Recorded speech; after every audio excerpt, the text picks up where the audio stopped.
What if the way you've been living your faith is a lie?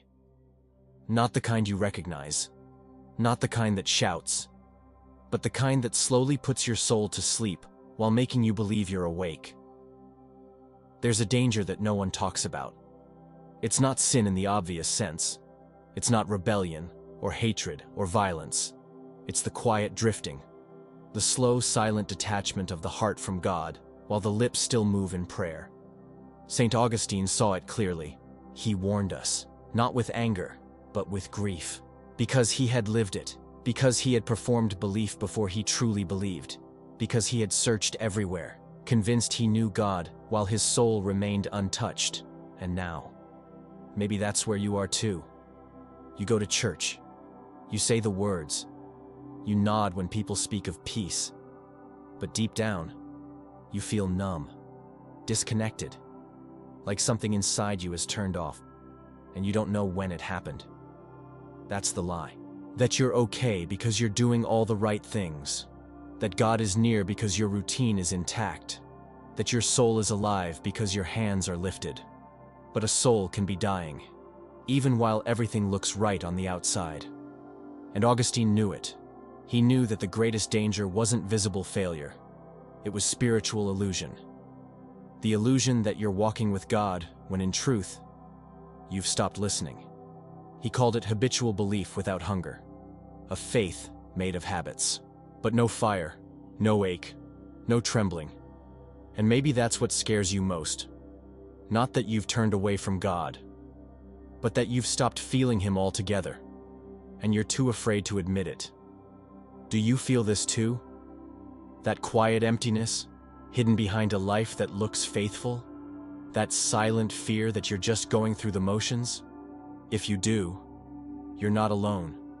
And this isn't the end. Because St. Augustine discovered something on the other side of numbness. Something that begins not when you fix yourself, but when you confess what's broken. He stopped pretending. He dropped the mask. And he prayed, not from the mouth, but from the wound. Let his voice become yours now. Let this moment become a turning point. Not with guilt, but with truth. God who sees what no one else sees, I've spoken about you. I've sung to you.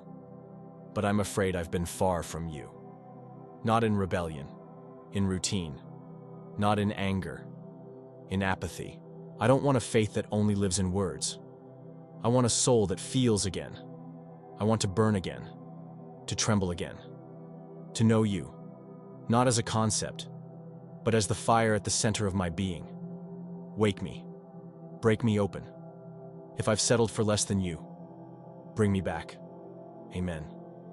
He didn't pray that as a saint. He prayed that as a man who was tired of spiritual games, as someone who realized that a quiet soul isn't always a peaceful soul. Sometimes it's just lost. And you, watching this, listening to these words, you know what that feels like. To say I'm fine while something inside is fading. To lift your hands in worship and feel like a fraud. To long for something more but not know where to begin. This is where you begin. Not with performance, not with spiritual discipline, with honesty, with the kind of prayer that says, God, I don't even know if I believe like I used to, but I want to. St. Augustine said, my heart was dark with grief, but I cried out to you and you heard me. He didn't fix himself first. He just spoke, honestly, desperately, and God met him there. And he can meet you here too, right here, in the confusion, in the numbness, in the fear that maybe you've drifted too far to come back. You haven't. You haven't. You haven't. You're not too far. Not for God. Not for grace. Not for awakening. And if your soul is beginning to stir again, if your heart feels even a flicker of what it used to feel, don't silence it. Don't ignore it. This might be the invitation your soul has been waiting for. The first breath of something real, of something that burns, of something that brings you home again. Because coming home to God doesn't always feel like a celebration. Sometimes it feels like collapse, like falling apart in a quiet room and realizing you've been wearing a mask for years, like finally telling the truth, not to the world, but to yourself. That's what Augustine did. He confessed, not just his sins, but his illusions. He admitted that he had talked about God more than he had listened to him. He had built arguments, not altars. He had studied doctrine while ignoring the desert inside his own soul. He had tried to be right, but forgot what it meant to be real. And when the words finally stopped, when he could no longer pretend, that's when grace began to move. Because grace doesn't need your strength. It needs your surrender. Not the loud kind, the quiet kind. The kind that happens when you close your eyes, take a deep breath and whisper, God, I don't know how to come back, but I want to. That's where the road begins. Not with clarity, but with longing. And if your heart is aching right now, if there's a pressure behind your eyes, a tightness in your chest, don't run from it. That ache is holy. It's the sound of your soul waking up. Augustine wrote, "Late have I loved you, O beauty ever ancient, ever new." That sentence wasn't poetry, it was regret and revelation. He had chased so many things, pleasure, recognition, knowledge, but none of them could quiet the ache. Because the ache wasn't there to be silenced, it was there to guide him. That same ache may be guiding you now. You don't need to panic. You don't need to figure it all out. You just need to stop running. Sit with it. Speak to it. Let your soul say what your mind has been too afraid to voice. God, I've been so busy trying to look alive, I forgot how to truly live. I've spoken about you, defended you, even taught others about you. But I miss you. I miss the days when I used to cry during prayer. I miss the moments I felt small in your presence. I've made you a concept. I want you to be real again. Come near. Even if I don't know how to ask. Even if I've grown cold. Come anyway. Amen. Do you feel that stirring again? Not fear. Not guilt. But something deeper. Something quieter. Like a soft knock on the inside of your chest. That's how it begins. That's how the lie starts to break. Because the spiritual lie Augustine warned about, it thrives in silence, in pretending, in doing the right things for the wrong reasons, or worse, doing the right things and forgetting why. Faith becomes a task. Prayer becomes noise. The Bible becomes a checklist. And slowly, God becomes a distant idea, instead of a living presence. But what if he never moved? What if he's been near all along, just waiting for your honesty? Not for you to be impressive. Not for you to be good. Just for you to say, I miss you. That's all it takes sometimes. That one line. That one pause in the middle of a busy life to admit, something's missing. Not because you failed, but because you were made for more. St. Augustine didn't write for saints. He wrote for the tired, the confused, the ones who sit in church and feel like strangers in their own skin, the ones who say amen while quietly wondering if anyone is listening. He wrote for people like you, people like me, people who are ready to stop pretending and start returning. So what would it look like for you to return? Not to a place, to a posture, a way of being, a heart that stops hiding and starts hoping again. Not because everything is okay, but because something in you knows that it can be, that the fire isn't dead, just buried.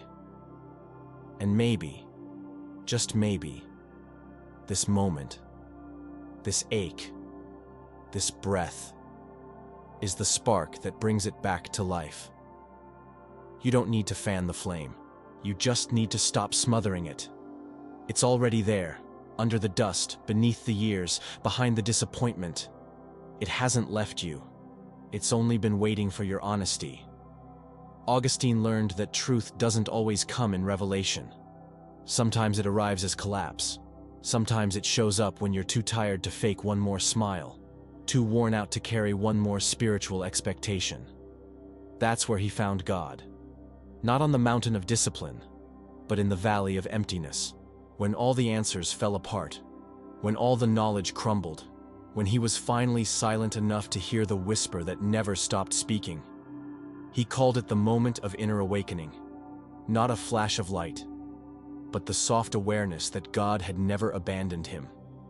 He had just stopped paying attention, and you, right now, you're paying attention.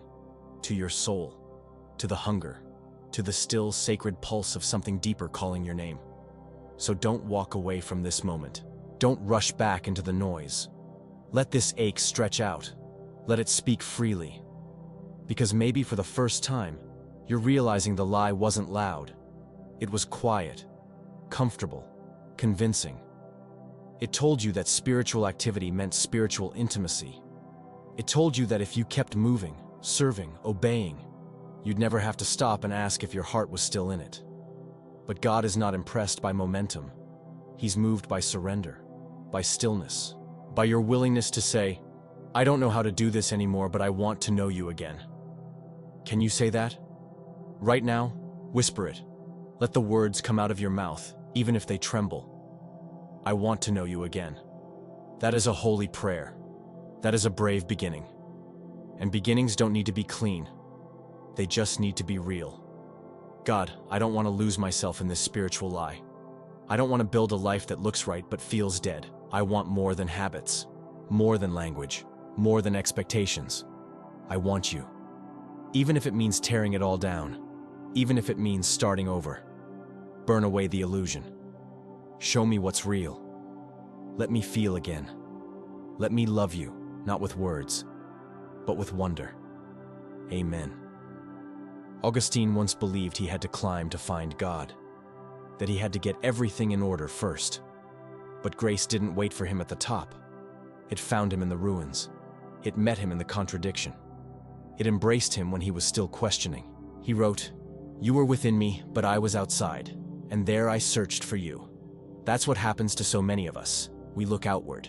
We chase experiences. We hope someone else will feel God for us, will speak for us, will carry what we can't explain.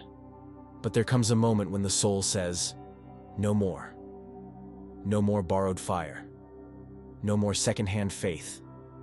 No more smiling when we feel empty. That moment is sacred and terrifying, but it's also the beginning of awakening. You don't need to leave your life behind. You don't need to throw everything away. You just need to return, to step back from the noise, and step into the place where your soul still waits, aching to be seen, aching to be held, aching to be alive. You're not too far gone. You're not too cold to feel again. You're not too numb to be reawakened. And if something in you knows this is true, if your heart is quietly saying, "This is me," then please don't keep it inside. Tell me. Tell the community.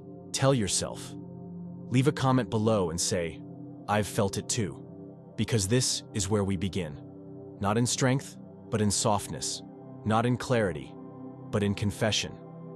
And when we confess the lie, the truth starts to breathe again. Not as pressure, not as duty, but as presence, as the gentle return to the God who never stopped calling. The calling isn't always loud. It doesn't always crash through your world with thunder. Sometimes it sounds like silence that won't let go, like a stillness that unsettles you, like a longing that keeps showing up in your quietest moments. That's how God often speaks, through what won't leave you alone. And maybe that's what this is. Maybe this isn't just a video. Maybe it's a mirror. A moment where the noise fades just enough for you to see yourself. Not who you present to the world. Not the image of faith you've perfected.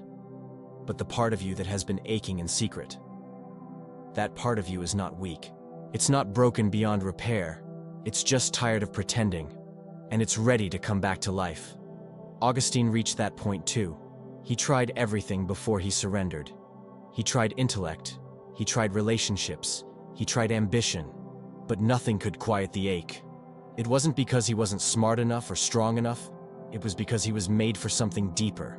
And so are you. You weren't made to survive your faith. You were made to be transformed by it. To feel it. To be shaken by it. To carry it not as a burden, but as breath.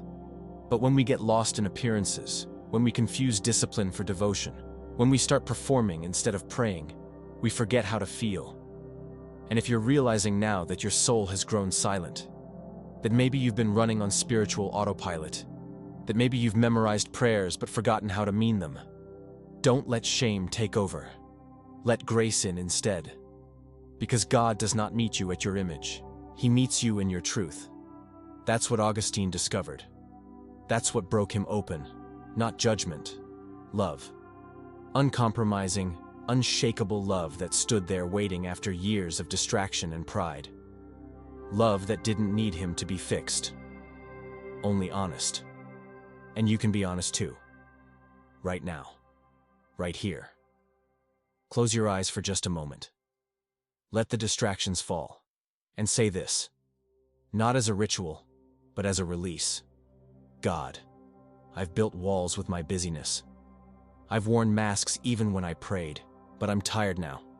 Not of you, of the distance I created, of going through the motions, of trying to feel something when I'm numb.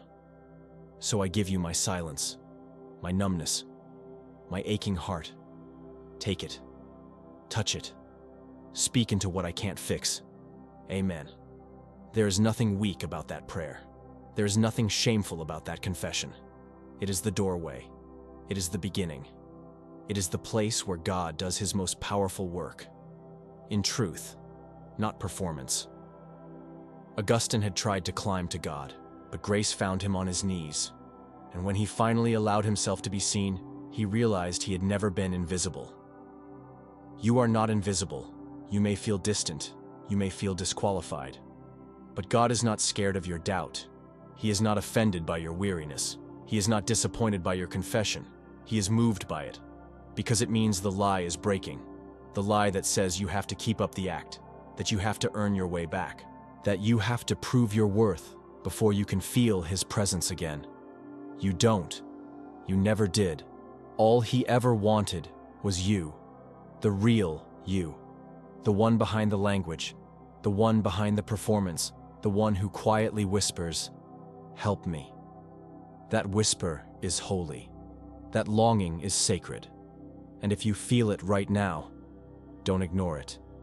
Let it bring you home. Let it lead you back to the fire that once burned in you. Let it show you that your soul is not gone. It's just been waiting, patiently, tenderly, for you to return. Not to religion, to presence, to the God who never left. And when you finally return, you begin to realize God was never far. He didn't move. He didn't grow silent. You just stopped listening in the places that matter. You just started filling the silence with noise, replacing connection with repetition and presence with performance. But now that you're here, now that the lie is exposed, there's no need to go back to pretending. You've seen what it feels like to be disconnected while appearing devout. And you don't want that anymore. You want real. You want the trembling, the tears, the voice that shakes because it's honest. You want the type of faith that leaves you breathless, not because of fear, but because of awe. You want to pray again and actually feel it matter, not for others to see, not to tick a box, but because your soul needs to breathe. Augustine would say, "This is the beginning of wisdom, to know yourself as you truly are, not as others expect you to be, not as the image you've carefully crafted, but the real you, raw, flawed, aching, and still loved." So if right now you feel something opening, even if it's small, even if it's confusing, stay with it. Don't rush to fix it. Don't try to make sense of it. Just stay. This moment is enough. This openness is holy. And if you're wondering what to do now, if you're asking yourself where to go from here, the answer is simpler than you think. Go inward, not with fear, with reverence. Because the God you've been searching for, he's not waiting on the mountaintop. He's not locked away behind rules. He's not impressed by your efforts. He's sitting in the very silence you've been afraid to face. The silence that exists when the music stops, when the sermon ends, when the show is over, and all that's left is you and him. Let that moment breathe. Let it stretch out inside of you. Let it teach you how to be small again. Not insignificant, but surrendered. Because it's only when you become small that you make space for something greater. Say this to him now if your heart can. God, I don't want to be asleep anymore. I don't want to pretend I'm alive when my soul is cold. I want to feel again. Even if it breaks me open, even if it means letting go of everything I thought I knew. Come into the parts of me I've kept hidden. even the numbness, even the pride, even the fear that I'm too far gone. If you're still here, speak, and I will listen. Amen. Sometimes that's the bravest thing you can do. To ask God to speak again.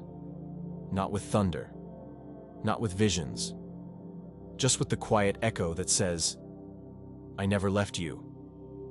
That echo is not your imagination. It's grace. And grace doesn't wait for perfection. It meets you in confession. It sits with you in the coldness. It puts its arms around the parts of you that feel unworthy and reminds you, you were never expected to carry this alone. Augustine finally stopped striving when he understood this. That all his knowledge, all his works, all his outward expressions of faith meant nothing without intimacy, without presence, without that burning center where God doesn't just visit, He lives. Is He living in you? Not as an idea, not as a theology, but as a fire, a whisper, a warmth that wakes you when nothing else can. If not, don't panic, don't spiral, just say it plainly. I've been distant, God, but I want to come back. And if you feel that desire, that flicker, that trembling honesty, then you are already on the road. You are already walking home. You are not lost. You are returning. And when the soul begins to return, it doesn't come running with fanfare. It limps. It crawls. It drags behind years of silence, of masks, of weariness.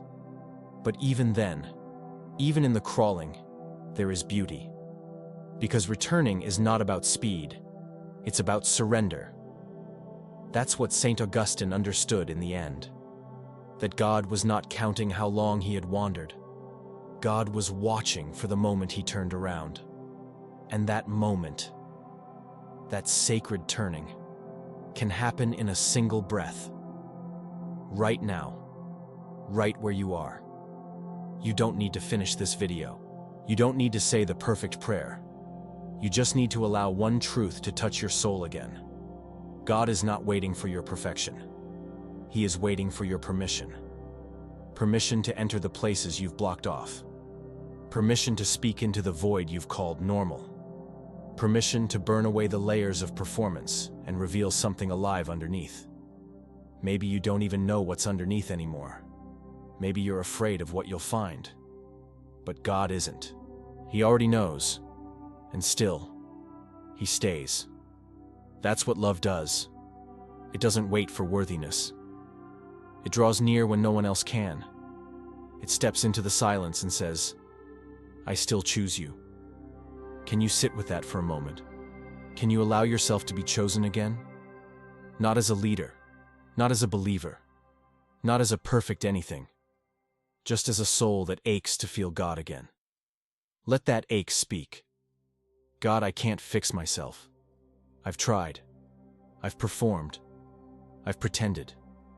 But you know the truth. You've always known. And still, you've stayed. So here I am. No more masks, no more noise. Just me, afraid, empty, longing. If there is still a place for me, let me feel it. Let me return. Let me be yours again. Amen. And if you prayed that, if even part of you meant it, then something holy has already begun. It may not feel like fire. It may not feel like much, but it's real. And real is enough. Augustine didn't rebuild his faith overnight. It took time. It took tears. It took a long unraveling of everything that wasn't true. But once it started, he refused to go back. Because once the soul tastes what is real, no illusion will satisfy again. So I'll ask you now, do you feel this too? If something inside you has been awakened, if you feel the tremble of truth in your chest, write it in the comments. Tell your story. Let this be the first space where you don't pretend anymore, where your words aren't filtered and your pain isn't dismissed. You don't have to walk this alone. And if this spoke to you, not just your mind but your soul, then subscribe, not because of numbers, not because of algorithms, but because you need more of this, more truth, more spaces where silence is sacred and honesty is healing. More reminders that you are not too far gone and it is never too late to return. Saint Augustine warned us not to get lost in the lie. The lie that looking alive is the same as being alive. The lie that doing enough means you're close to God. The lie that silence means absence. But now you've seen it, you've named it, and you've begun the return. So don't stop here. Let this be the moment that changed everything. Not because of emotion, but because of truth. And if this made you breathe a little deeper, cry a little more honestly, or pray like you haven't in years, then stay close. We need to keep talking about what no one talks about. We need to feel what we've been too afraid to feel. And we need to remember, you were made for more than the motions. You were made to burn, so come back. Not for the world, not even for yourself. Come back for God, because He never stopped waiting for you.